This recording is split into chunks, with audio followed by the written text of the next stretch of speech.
তো এই হচ্ছে সেই রেলওয়ে স্টেশনটা বন্ধুরা, এটা ধনুষকুটি রেলওয়ে স্টেশন। এখন আমি সেই জায়গাতেই এসেছি, ধনুষকুটি রেলওয়ে স্টেশনে।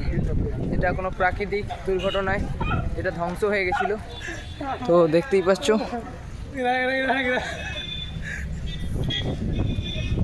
এই হচ্ছে সেই রেলওয়ে স্টেশন, এখানে আগে ট্রেন আসতো এক সময়। তো এখন আমি সেই রেলওয়ে স্টেশনে এখানে এখন আছি, দেখতেই পাচ্ছ। শুধু রেলওয়ে স্টেশনের এই স্মৃতিটুকুই রয়ে গেছে, আর কিচ্ছু নেই, সব ধ্বংস হয়ে গেছে প্রাকৃতিক দুর্যোগে। দেখতেই পাচ্ছ, এটা একটা গ্রামের মধ্যে ছোটো বেশ দোকানপাট আছে কটা। তো দেখো, তোমাদের সাথে শেয়ার করছি সেই রেলওয়ে স্টেশনটা, এটা ধনুষকুটি রেলওয়ে স্টেশন ছিল আগে। তো এখানেও আগে লোকজন আসতো, তো তোমাদের দেখাচ্ছি এখনো পর্যন্ত।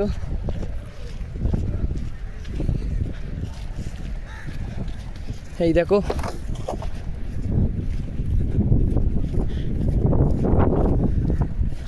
তো এইসব প্রচুর বছর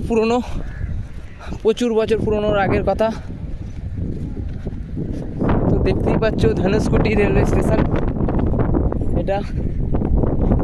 তো এখন আর সেরকমভাবে কিছু নেই, সব ধ্বংস হয়ে গেছিলো। দেখো, তোমাদের সামনে তুলে ধরেছি ধনুষকুটি রেলওয়ে স্টেশন। তো দেখতেই পাচ্ছ, এটা হচ্ছে ধনুষকুটি রেলওয়ে স্টেশন। এই যে ধনুষকুটি রেলওয়ে স্টেশন, ভেতরটায় ঢুকছি। দেখতেই পাচ্ছ কত সুন্দর পরিবেশ এখানের। কি ছিল আগে আর এখন কি হয়ে গেছে, তো দেখো। এই হচ্ছে সেই স্টেশনটা, আর এখানে দেখো ময়ূর দেখতে পেয়েছি একটা বন্ধুরা, দেখতে পাচ্ছ। এই দেখো ময়ূর। তো চলো, রেলওয়ে স্টেশনটা তোমার সাথে শেয়ার করলাম, ময়ূরটা ওদিকে ঢুকে গেল।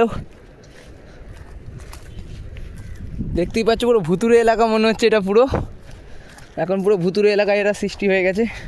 মানুষজন রাত্রিবেলা হয়তো এখানে আসে না অতটা, তাও আমি এসছি, তোমাদের আপডেট দিচ্ছি, তোমাদেরকে দেখাচ্ছি, ভালো লাগছে তাই।